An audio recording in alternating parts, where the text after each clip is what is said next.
எல்லோருக்கும் வணக்கம்.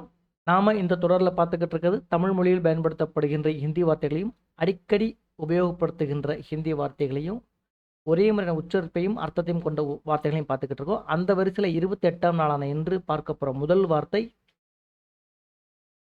நிந்தா. நிந்தா அப்படின்னா தூற்றுதல்.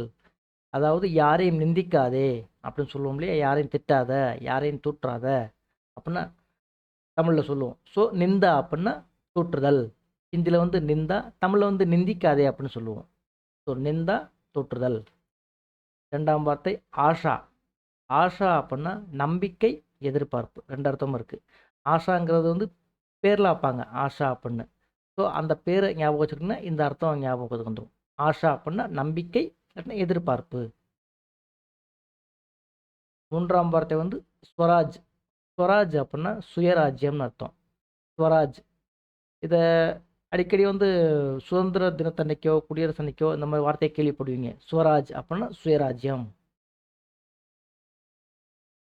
பிரசித்த. பிரசித்த அப்படின்னா பிரசித்தி பெற்ற, அதாவது புகழ் வாய்ந்த. பிரசித்த அப்படின்னா பிரசித்தி பெற்ற அப்படின்னு அர்த்தம். சரிங்களா? நீங்கள் மேலும் தெரிஞ்சுக்கணும், ஹிந்தி கற்றுக்கணும் அப்படின்னு பிரியப்பட்டீங்கன்னா மறக்காமல் என்னோட சேனலுக்கு சப்ஸ்கிரைப் பண்ணுங்கள். அதை விட ரொம்ப முக்கியம், இதை பற்றி தெரியாதவங்களுக்கு ஷேர் பண்ணுங்கள். நன்றி.